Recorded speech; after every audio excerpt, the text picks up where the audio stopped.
there's going all in, there's pushing all your chips to the center of the table, and then there's what Kansas is going to attempt to do this transfer portal and in the next season. Like, this is going to be a next level total roster rebuild.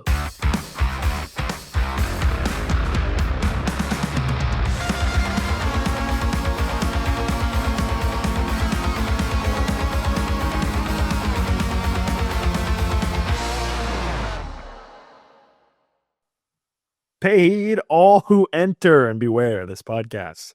That's right. This is the Paid Podcast on the Kansas City Sports Network. I'm Nick Springer. As always, me with Kevin Flaherty. We're brought to you by Emprise Bank, your partner in all things possible, member FDIC. And we're here to talk a little bit more about the transfer portal. There's been a lot of updates and happenings in the portal. Unfortunately, mostly kind of negative at this point for Kansas. And it may be easier to go through the show talking about who is still left on the team versus who is off the team via the portal or just via graduation or whatever it may be. But yeah, crazy times right now in the transfer portal. You'll definitely want to stay subscribed on our Apple and Spotify, wherever you get your audio platform. Subscribe, turn on the notifications so you know when the podcasts come out. Same deal if you're on our YouTube channel. If you're on YouTube at Kansas Jocks KCSN, you can use the notification bell to turn that on. Subscribe there as well. Drop a comment. We've had tons of people commenting on our previous videos, so thank you so much to those that have commented. And again, continue to share your thoughts. We love to hear from you. Leave a 5-star rating and review on our Apple or Spotify, and if you do so, we may just read it right here on the show. So lots of ways to stay connected with the show. We are going to be talking more KU football at some point, but obviously with what's been happening with the KU basketball transfer portal, that's what we're going to be focusing on once again here today. Monday was a bit of a bleak day for KU in the transfer portal as more players entered. You had the news of Flory entering over the weekend, officially entering on Monday, and then 3 more players joined him. Firstly, Rakease Passmore decided to go into the transfer portal, a freshman who didn't play a lot this season, but was a guy that I think the Kansas staff liked and was somebody who probably figured a little bit into their plans going forward. But Kevin, as you know, probably better than anybody, in this era, if you have a chance to possibly go somewhere where you think you're going to have a chance to play more versus and maybe even make a little bit more money, you see guys take that chance. And with Passmore, he was a guy that unfortunately, was limited as a freshman in his first season at KU. And something that really stood out to me as I really thought about Passmore entering the portal was a lot of the opportunities that he got to play were very disadvantageous situations to him succeeding on the floor. He was thrown out there a lot, sort of into the fire, really, in situations that didn't really allow him to maybe showcase his full capabilities or full skill sets at times over the course of the season. So, what do you think of that? Is that a big loss for Kansas? Did you think that he was somebody that was going to have a chance to make a big impact in his potentially sophomore season in Lawrence? Yeah, I do actually think that's a big loss. And I think you put it well in that I don't think that Rakease Passmore is a guy that the staff would have wanted to go. And part of the reason that I say that isn't necessarily who Rakease was as a freshman, but what we've seen with Bill Self's track record building guys who are like Rakease Passmore, whether that's Ochai Labaji, different athletic wings who have kind of stuck around, continued to develop. Rakease Passmore was a top, I think, 50 or 60 recruit in his class. It's only 1 year removed from that. And so there's bound to be some people out there that say, hey, we'll take a top 50 or 60 recruit and he'll get more of an opportunity here. And I think you put that well about the situations that he was utilized in this year. It's tough when you're not getting regular playing time. It's really tough when you're not getting regular playing time. And then all of a sudden you're kind of thrown into the deep end in high leverage minutes against a really quality opponent. And it seemed like when Rakease Passmore got called on, it was maybe less about what Rakease was doing right to get that. And I'm not saying he wasn't playing well at practice or anything like that, but it seemed more like, hey, I'm mad at AJ Storr. I'm mad at Rylan Griffen. I can't count on this guy right now. And so Rakease Passmore is going to go in. And that's a tough way to exist as a player, I think. But no, when you look at the types of guys that Bill Self has developed, and we've talked about it on the show, that Bill Self, in a lot of ways, you wanted there to be continuity, even from a team that struggled like this one did, because Bill Self is at his best at developing guys who are in the program for multiple years. I think Rakease Passmore, losing him is a blow, because I do think that he was somebody that could have been an impact guy down the road, whether that was this next year, whether that was the year afterwards. He was somebody that I expected to make a pretty sizable jump from his freshman year to his sophomore year, especially with the staff. And so losing him does sting quite a bit, I think. Yeah, we've danced around this idea of conflicting philosophies in the current era of college basketball, of utilizing the transfer portal to its fullest extent, cranking that dial, just saying, hey, every year let's go find new guys that we think can plug and play, versus a continuity aspect, right? Yep. And I think you look at the Final Four this year, that's going to be coming up this weekend. You look at a team like Houston, right? And that's a model that I think some teams may try to replicate, where Houston had one transfer. They brought in one transfer. It was Milo Suzan, who obviously has turned into a very impactful transfer for them. But the point being is they brought back everybody else. I think they only had one outgoing transfer, as it was too. And you know, you look at a Duke team that also has managed to keep some guys around. Duke obviously also has some really excellent freshmen as well that have really helped them. Yep. Also, and then you look at the other side. Florida obviously has a couple of big time transfers that have been really good for them. When you think about it, like a guy like Walter Clayton, and same with Auburn. So this conflicting philosophy situation of how do you do it? How do you go about navigating this era of college basketball? And we've seen success on both ends of the spectrum, I think, right? I think Houston is obviously an example, like I said, of continuity of development. And then you see other programs that have had success bringing in more transfers. But for Kansas, I think we've always felt on the show, at least between you and I, that they are maybe better equipped in a lot of ways to be more of that developmental philosophy, be more of that, hey, let's keep a team together. Let's get some guys that want to play together, that care about the name on the front of the jersey, and really want to play at Kansas and grow at Kansas. And for one reason or another, this Kansas staff has seemingly taken the opposite approach. And we're seeing that even more so, I think, this portal cycle, as early as it is right now, because you're looking at, if you're Kansas, needing 7 or 8 guys at this point out of the transfer portal. I mean, you know, for one reason or another, you have players departing and you're going to have to fill those roles. And you talk about 2 guys, again, with Passmore and Flaherty, 2 freshmen that I think, as you highlighted with Passmore, and like we talked about Flaherty, 2 guys that we were expecting to take pretty significant jumps going into their sophomore seasons, because that's what we've seen players do in the past under Bill Self. You mentioned Ochai is a great example of that. And so those are 2 players that potentially might be taking those significant jumps, unfortunately, in another jersey next year, which is even more frustrating, really, to think about. And I think that's the issue, is you run into this question of, if a guy transfers out like this and then he goes and is not that good, then it's like a vindication. It's validation of like, oh, who cares? We didn't need him anyways. But if you've got a player with that high potential, you know, why wouldn't you want them to remain on your team and reach that potential under Kansas with Bill Self? So we'll see how things play out. But Passmore was another guy that entered into the portal. And then certainly probably the biggest name, Kevin, was Rylan Griffen entering into the portal as well for Kansas. He's a guy that certainly of the players that have entered into the portal thus far for KU was the biggest contributor in terms of time, just minutes on the floor, time played. He was quite a starter for a significant majority of the season. And again, probably certainly didn't live up to the expectations I think that Kansas hoped for him coming in this season, as sort of that 3-and-D type guy. He ended up not shooting the ball very well from 3. Majority of the season, shot under 34% from 3 on the year, which is obviously, I think, significantly lower than what Kansas hoped for. But he was another guy that you had mentioned on a previous show about, don't be surprised if he does come back, if maybe he does take a step forward, having another year in the program and so on and so forth.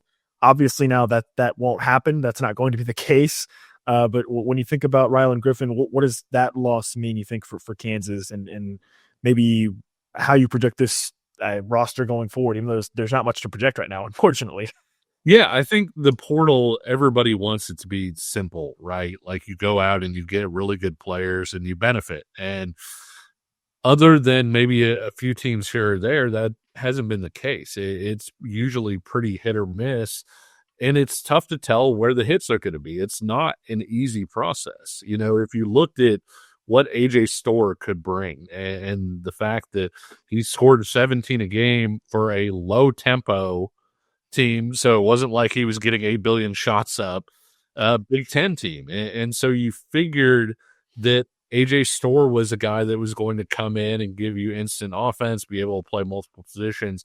But I thought Rylan Griffen was maybe the biggest no-doubt transfer that Kansas brought in this class because he had such a specific role, and he had just done that for a Final Four team. And so it wasn't like you're bringing in a guy from a bad culture or he's making a leap to a different level of competition or whatever else. And so I think Rylan Griffen was one of those guys that you circled and said, okay, whatever happens with some of these other guys, we know what Rylan Griffen is.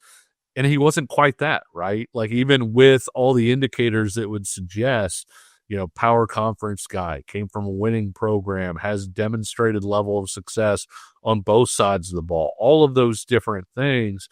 I think even then the cocktail, the measurements just didn't quite work together. And so I think the frustrating thing about him going, Nick, is I think that we've talked about it on the show.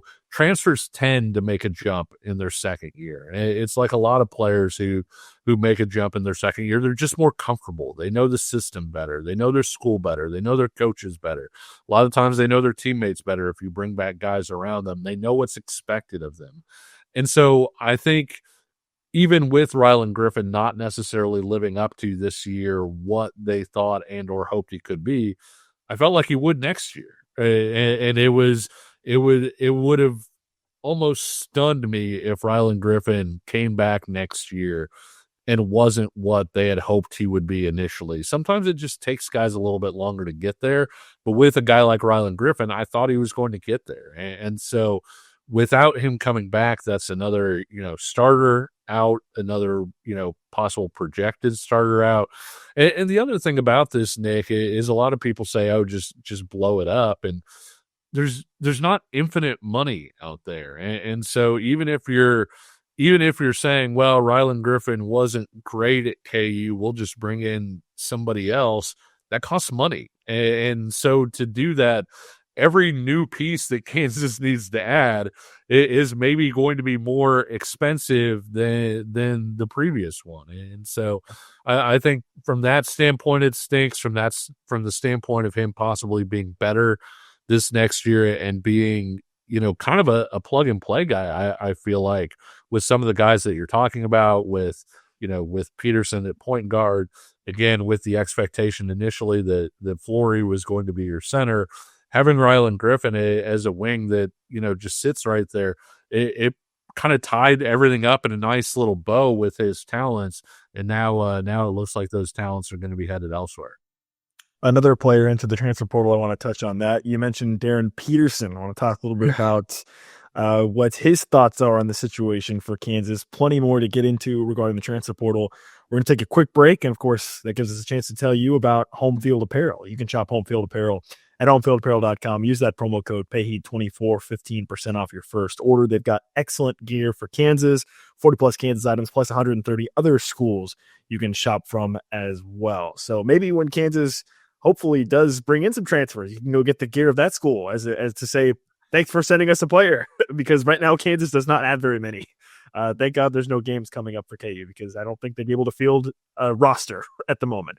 So lots of work to be done in the transfer portal. We're going to be talking about that and plenty more. But of course, use that promo code at homefieldapparel.com. PAYHEAT24, 15% off your first order. And more Kansas basketball talk is coming up next. Looking for tickets for your next event? Tickets for Less is your #1 source. Save big on every purchase when you use promo code KCSN at ticketsforless.com.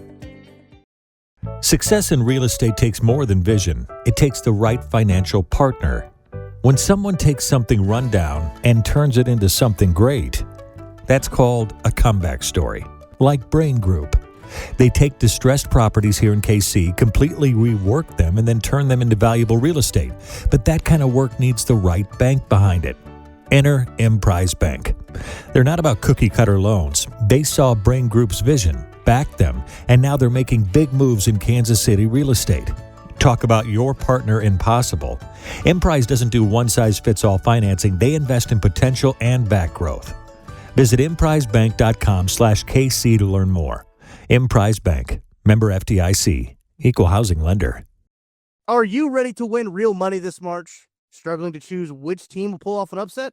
Well, forget all about the teams. All you need to focus on are player stats to rack up big cash prizes with DraftKings Pick 6. And when it comes to massive payouts, DraftKings dunks all over the competition. Pick 6 is available in most states, including Missouri, California, Texas, Georgia, and more. You can track your picks for a shot to win huge cash prizes. And it's really as simple as that, folks. You can turn your basketball knowledge into cash today. New players get $50 in Pick 6 credits instantly with just a $5 entry. Here's what you got to do. Download the DraftKings Pick 6 app now and use code KCSN. That's code KCSN for new customers to play $5 and get $50 in Pick 6 credits. Better payouts, bigger wins, only with Pick 6 from DraftKings. The crown is yours. Gambling problem? Call 1-800-GAMBLER. Help is available for problem gambling. Call 888-789-7777 or visit ccpg.org in Connecticut. Must be 18 plus. Age and eligibility restrictions vary by jurisdiction. Pick 6 not available everywhere, including New York and Ontario. Void where prohibited. 1 per new customer. Bonus awarded as non-withdrawable Pick 6 credits that expire in 14 days. Limited time offer. See terms at pick6.draftkings.com/promos. This is the Paid Podcast on the Kansas City Sports Network. I'm Nick Springer alongside Kevin Flaherty. Talking all things Kansas basketball. Of course, we'll be talking some KU football as well. If you missed any of our previous KU football spring position breakdowns, you can check those out. We're going to be continuing to do that as well. But right now, it calls for more Kansas basketball talk as this transfer portal cycle has taken a bit of a wild turn here for KU. And of course, you'll definitely want to stay subscribed wherever you listen, or if you watch on YouTube at Kansas Jocks KCSN.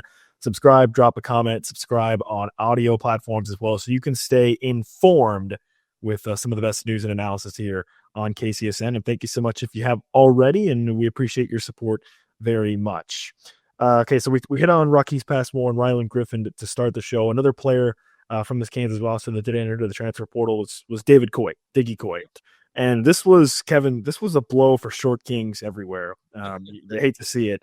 Diggy Coit entering the transfer portal after his one season at Kansas.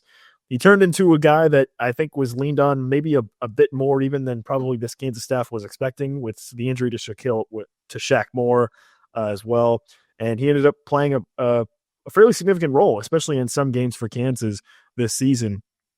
Down the stretch, you think about his 14 points he had against Houston at Houston. He had 15 points in a big win for Kansas against Oklahoma State. That was part of a game that kind of kickstarted them after that tough trip to Utah as well. And people may forget this, Kevin. He also had 14 points on 4 of 7 from 3 in helping Kansas come back against Missouri all the way back early in the year. So he played a vital role in some big games for Kansas. Obviously, Kansas didn't end up winning that Missouri game, but he was part of the reason why they were able to come back into that game after being down 25 to start the second half. And so Diggy Coit leaving, I think, certainly opens the door now and for a continuing discussion of something we'd already mentioned about the possibility of Kansas now needing to add guards in the transfer portal. And Coit was the guy that you expected maybe to be in some sort of auxiliary role with Darren Peterson as a backup or in some scenario. Obviously, that's not going to be the case now with him entering the transfer portal. So that kind of just opens up the door for Kansas now. Add another item to the grocery list here for Kansas as they start to go shopping. Yeah, and this is one that I think makes a little bit more sense in that, not necessarily in terms of Kansas getting rid of him, but Diggy was going to have bigger opportunities elsewhere, and he showed that he could play at Kansas, but it wasn't going to lead to a starting spot on the other end. And there are some teams, I think, Nick, that are probably Power 4 schools that Diggy Coit might be able to go and win a starting point guard spot. And so it made sense for him to go and go somewhere where the opportunity was going to be greater, because you probably weren't going to wrest the basketball from Darren Peterson's hands as Kansas' starting point guard. And I know we've talked about Kansas has looked at some point guards in the portal who could play alongside Darren Peterson. I'm not sure with Diggy's size limitations, with the defensive limitations that came along with that that would have been a real option for him to be the second starting guard.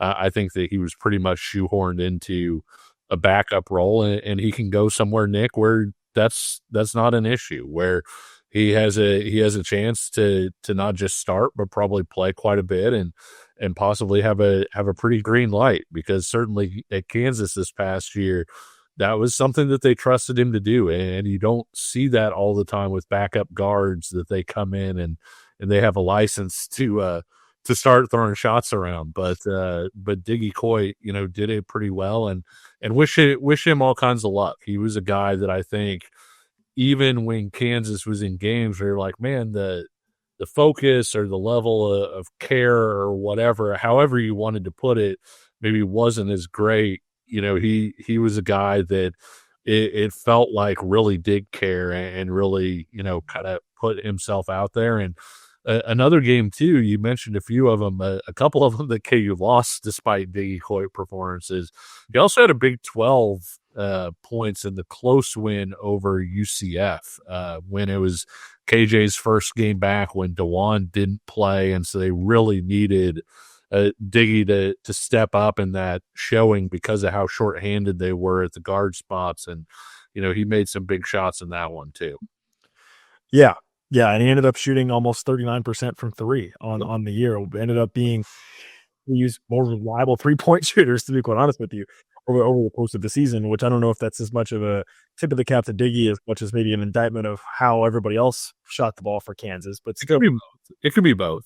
That's true. It could be a little bit of both, but certainly he was, I think, more than a valuable piece for this.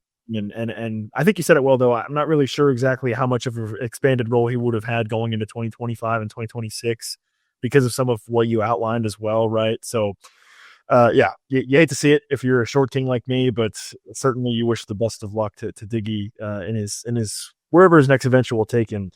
Because of that extra year that he got from the JUCO ruling as well. So where does this leave Kansas? Well, it leaves Kansas, Kevin, with only one player currently still actively on the roster that played more than 100 minutes this season, and that's one AJ Storr. AJ Storr. 55 minutes played for AJ Storr this season. He's the only guy remaining on the roster that has even played anything remotely close to that. And of course, I think, I don't want to speak for you, but I get the sense that AJ Storr probably will enter the portal. I would think it would be, I would say, surprising is probably too strong of a word, but certainly I don't expect him to be returning. I think with how things played out this season for him. But on the flip side, you start to look around, and if there's nobody else left, maybe AJ Storr is thinking, this is an opportunity for me to just grab the bull by the horns and maybe take on a bigger role and step my game up a little bit. But we'll see. But he's the only guy left on the roster right now that's even really had any remotely real playing time in 2024. Yeah, it's funny because Bill Self, I think, said that AJ Storr's best game of the season came against Arkansas in the final game. When you looked at the complete picture and the way that he scored, the previous game he had 0 points. And the game before that, he had 19. And so ended the year with two of his with two of his best games of the whole season over the last 3 games. Also had a no-show in there as well. But, was trending in maybe a little bit of a positive direction. Like you said, I wouldn't necessarily expect AJ Storr back. I would say it would be the most portal thing ever if Flory were to leave and AJ Storr were to be like, no, I'm all Jayhawks. I'm back next year. That would be a very portal thing to happen. But ultimately, as we've talked about so many times on this show, it was just it seemed like Self and AJ Storr were kind of if not butting heads, it was kind of a cold war of sorts, and in that AJ Storr wasn't doing a lot of the little things that Bill Self sort of requires for him to do to stay on the court. AJ Storr probably felt like he should be playing more anyway and getting more chances to score and do different things. But ultimately, AJ Storr is still around. Those other guys are not. We'll see what that means for AJ in the future. Yeah, as of Tuesday morning, when the show is released, AJ Storr is still around. But I will say this, in a little exercise here, Kevin, if you assume AJ Storr is going to enter the transfer portal, this is what you're looking like with what's left for Kansas coming into 2025.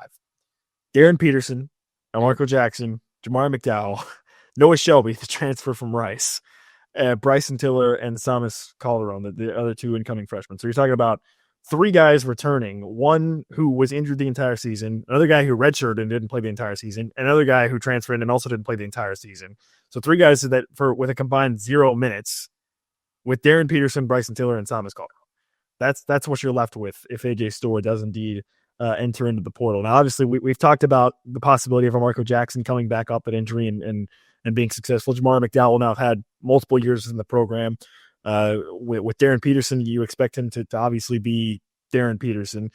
Yeah. But there is sort of this question of when you see things like this happen, and this happened to Kansas in previous years too, when guys, incoming freshmen, think that they're going to be recruited over in the transfer portal, they could depart, right? And you think about the 3 freshmen coming in: Darren Peterson, Bryson Tiller, Samus Calderon.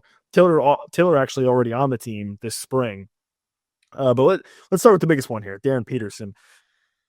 He actually spoke earlier on Monday about this and at a press conference and said that Bill Self called him and basically there was an exchange of words and the end result was Self asked Peterson if he was worried and Self said, no need to be worried. And I have no reason to believe at this point or at any point in the near future that Darren Peterson is ever going to not play for Kansas next season. Obviously, you want to talk about like a nuclear bomb going off, that would be the worst case if Darren Peterson ends up not playing at Kansas, because suddenly you're talking about a situation where you would have thought you were going to have 2 really quality players with Flory Badunga and Darren Peterson to build around, and nothing.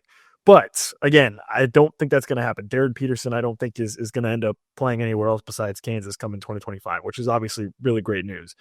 But I will say this. What that does leave for Kansas, though, is you look at this situation that Kansas finds themselves in, assuming AJ Storr does leave. There's going all in. There's pushing all your chips to the center of the table. And then there's what Kansas is going to attempt to do this transfer portal and in the next season. Like, this is going to be a next level total roster rebuild. Like, there are teams around the country that are going to use the transfer portal. I don't know that there's going to be very many teams that are going to be using it to the extent that Kansas is going to, based off of just Indiana, because Indiana, I think, lost every single player. So yeah, but Indiana is one of the few. Let me caveat that by saying a team that didn't change head coaches. How about that? That's true. A team that didn't change head coaches that's going to be utilizing the portal the most. That's where Kansas is at, and that is a tall task, and that is a little bit of a scary task, I would say. And you mentioned it earlier in the show about, hits and misses in the transfer portal. Well, Kansas is setting themselves up where they are not going to be able to afford to have any misses with how things are going at this moment. And that is a little bit concerning. This is basically Self and the staff, from my perspective, calling their shot and saying, we can go out and we can find guys to build with Darren Peterson and turn this into a 1-year total 360, or I guess total 180 from what we've seen. 360 would be bad because he'd be right back where he started. 180. I lost the reference, Kevin. I lost the reference.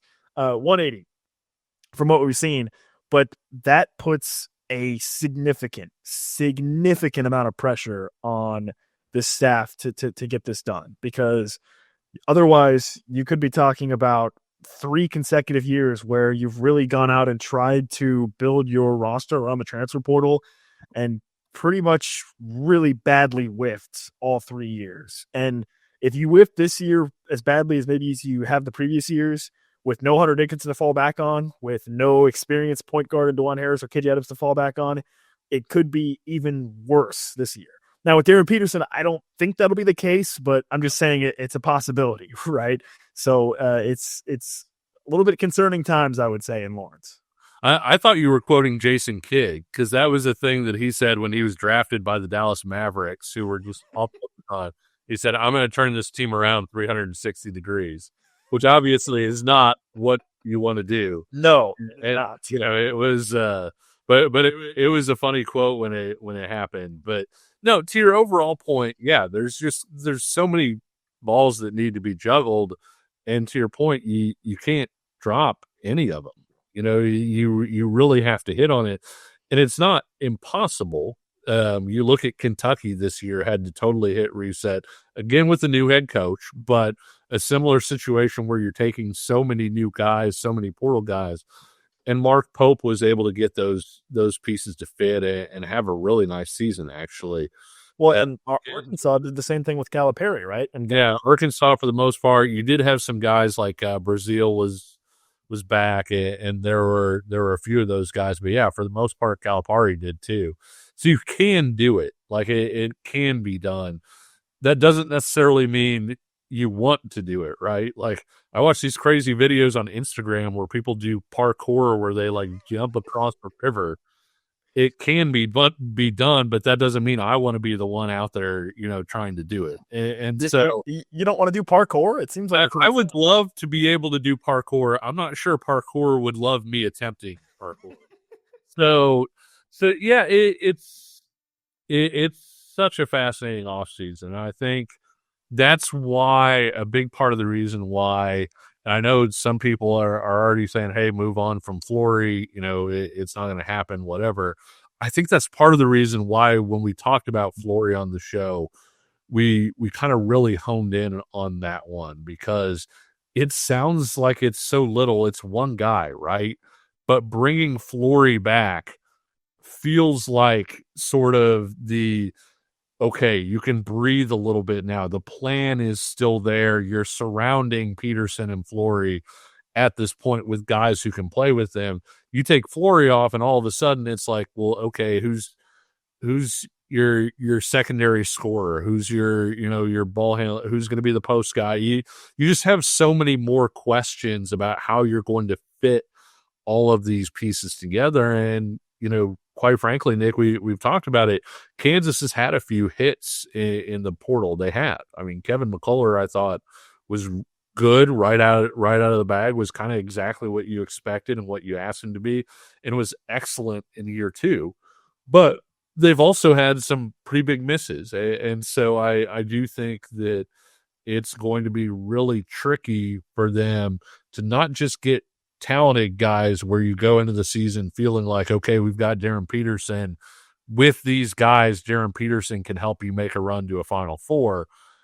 But beyond the talent, are they going to fit together as a roster well enough to make any sort of March run? And I think that's arguably even the bigger question, because if you look at what Kansas did a year ago, and you can kind of blame the McCullough injury for some of that. Kansas beat UConn, who won the national title. You look at Kansas, this year, Kansas beat Duke and Michigan State on neutral courts. Kansas, had Houston, behind the eight ball and should have won that game. Kansas beat Arizona, who was a pretty good team. The talent, I don't want to say it wasn't an issue, because the pieces did fit together a little weird, kind of like we talked about, but it wasn't necessarily the issue. Right. The issue was the roster construction was a little wonky, and the players didn't all fit together. And so when you're looking at next year's team, now all of a sudden you're in a spot where you have to add both a big talent upgrade, because you got to replace all these guys. But two, the other part is you have to somehow, in this speed dating world of transfer portal stuff, you have to make sure that the players are going to like each other, that they're going to fit, that they're going to fit your culture and buy in. And none of those things are easy to do when you talk about how quickly the portal moves. Yeah, and Kansas, as you said, is going to need a number of players. So let's wrap up this conversation on the other side of this break and dive into a couple of names still you want to keep an eye on for Kansas at this stage of the transfer portal. So we'll take one more short break, and we'll be right back. Thanks for listening to KC Sports Network. Make sure you download our new app. Find it on the App Store or Google Play. Just search KC Sports Network.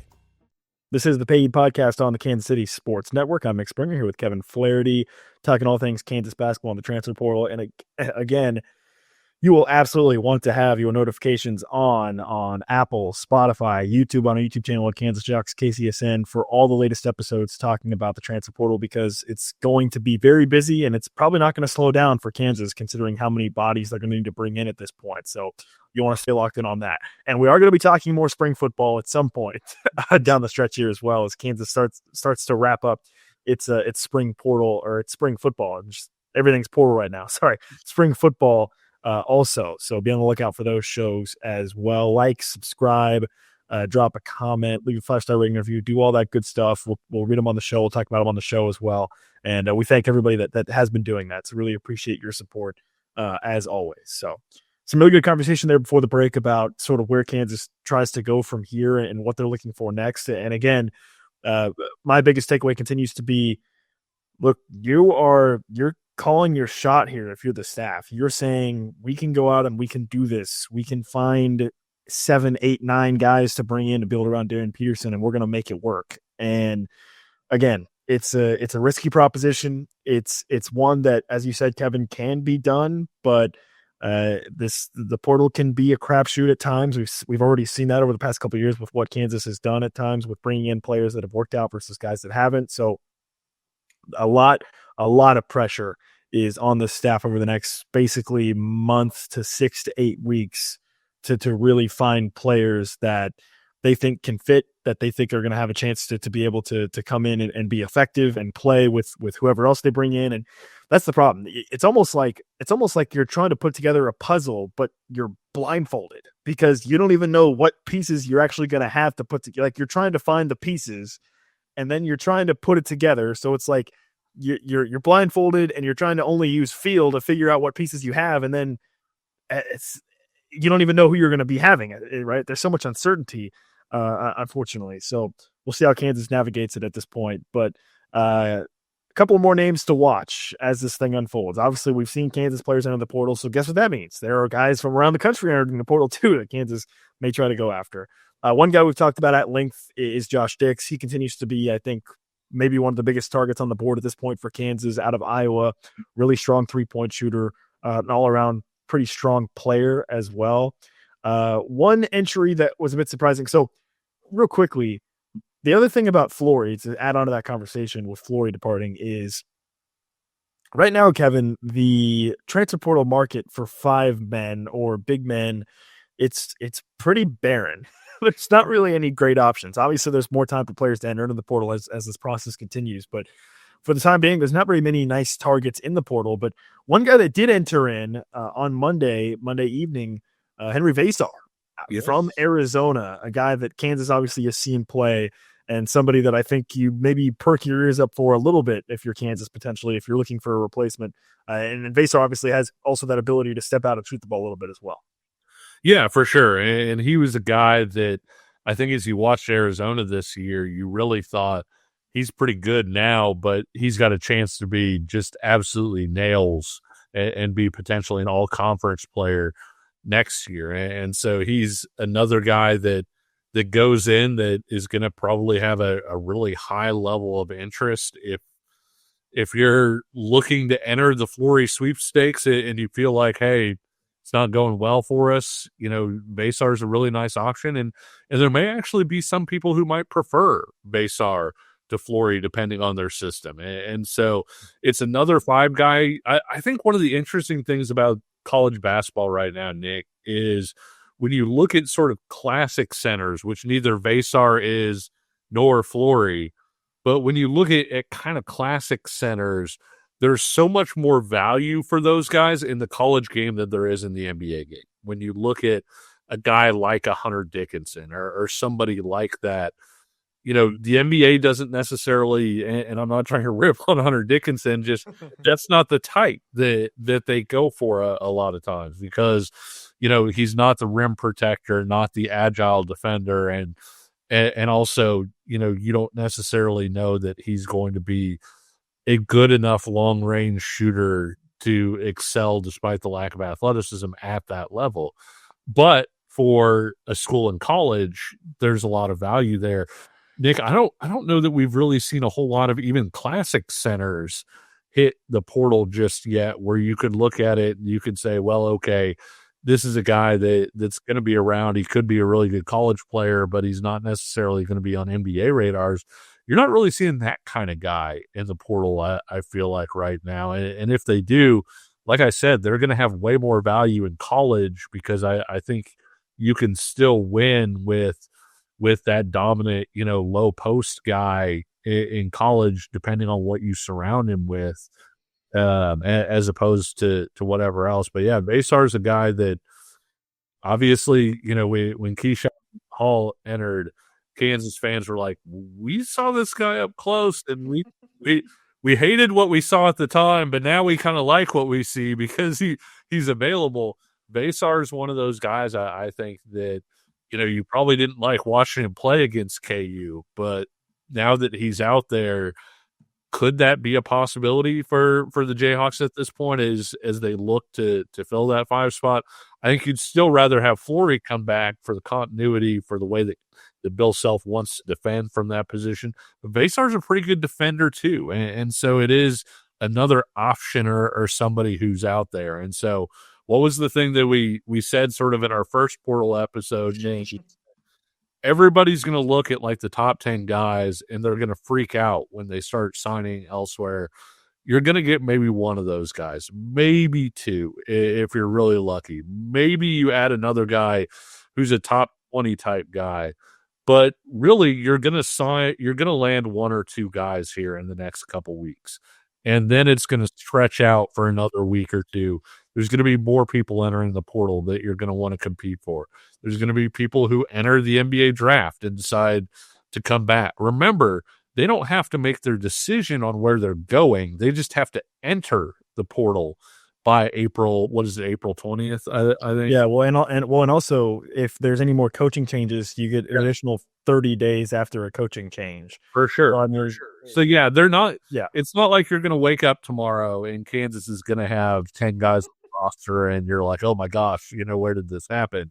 It's going to be a process. It's going to stretch out a little bit, and so it is a positive thing whether or not Kansas gets involved with Basar. I mean, I don't have any inside information on that specifically, but it is a good reminder that, hey, even if you lose somebody, there are going to be some really good and really intriguing players out there that, you may be able to fill in with. Well, and it feels like right now, to your point, if you're a top player in the transfer portal right now, the interest level is spiked even more because every school is because guess what? Well, we're outlining for what Kansas needs. Oh, Kansas would love a 5-man. Oh, Kansas would love a wing that can shoot. Kansas would love a guard that can do this. Guess what? Every other school across the country would love the exact same thing. And so when there are players in the portal that fit that criteria, it's going to be very competitive, especially early on, which is why you really have to pick and choose. And to your point, some of the guys you mentioned, right? We talked about Josh Dix, Keyshawn Hall, Vasar potentially.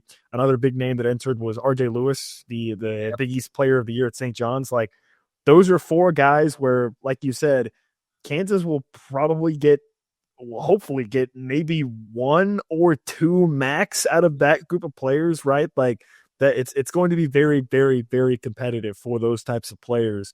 And so, yes, you would like to get a blue chip level player out of the portal pretty quickly, just so you can have a little bit of stability to lean on.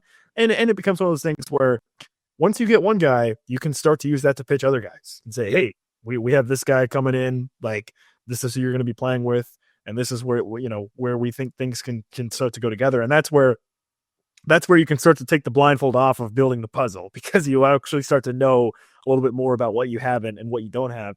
Right now, Kansas has a selling point of we have the potential number 1 pick in the NBA draft in 2026 and Darren Peterson playing. why not come play with us?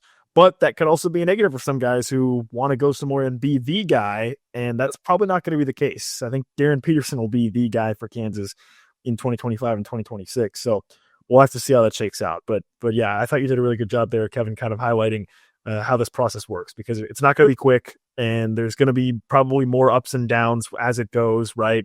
You're going to see some guys go to other places, go to other schools. You're going to see, more players enter again with AJ Storr possibly entering. You're going to see all kinds of different stuff, and want to see how it plays out at this point, really, for Kansas. But yeah, I think as of right now, you look at a guy like Josh Dix, who Kansas I think very much wants. You look at a guy like Keyshawn Hollow, I think Kansas very much is interested in. You look at another player I wanted to throw out there from UAB, Yaxel Lendenborg, I think is how it's had. Lendenborg, a 6'9" stretch four, shot the ball actually pretty well from three this past season, almost 36%. Really good passer too. Yeah, he's a really skilled player that would seem, there were a lot of fans, obviously, were not fans of KJ Adams' archetype with the team. Yaxel's a very different type of player than that. Yeah, exactly. But he's somebody that jumped out at me. I said, hey, this guy could be interesting, So there's going to be more of that. There's going to be more of that, and lots of players to keep an eye on. So, but that's just a couple right now that I think for Kansas, you'll want to stay keeping your eye on a little bit. And of course, we'll be doing the same here on the show, and we'll have any shows breaking once Kansas hopefully does bring in some guys that commit, and we'll be talking about those guys as well. So. But for now, I think, Kevin, that about wraps up this edition of the show. You got anything else you want to add for our good listeners? No. Be excited about Darren Peterson. True. Yes. He played well in the McDonald's All-America scrimmage, which was not unexpected, but also there's not a whole lot of other players on roster to get fired up. So get really fired up about Darren Peterson right now. Yes, get fired up about Darren Peterson. Get fired up about Kansas baseball. They just swept Oklahoma State over the weekend and are on the cusp of being in the ranked conversation. I know by some sites, I think they are in that ranked area. Baseball America ranked them today. I think third, if I remember right. So, yep. Baseball America always loved you guys. You do a great job, and obviously extremely accurate. The only true credible college baseball outlet. Yes, exactly. D1baseball.com. You're not very high on the power rankings right now. Exactly. Yeah. We don't like you over here on the show. I'm just kidding. We do like you. We like everybody. So, but that's gonna wrap it up for this edition of the Paid Podcast. Once again, I can't say it enough. Subscribe wherever you're listening, or if you're watching on YouTube. Comment, share your thoughts, join in on the conversation.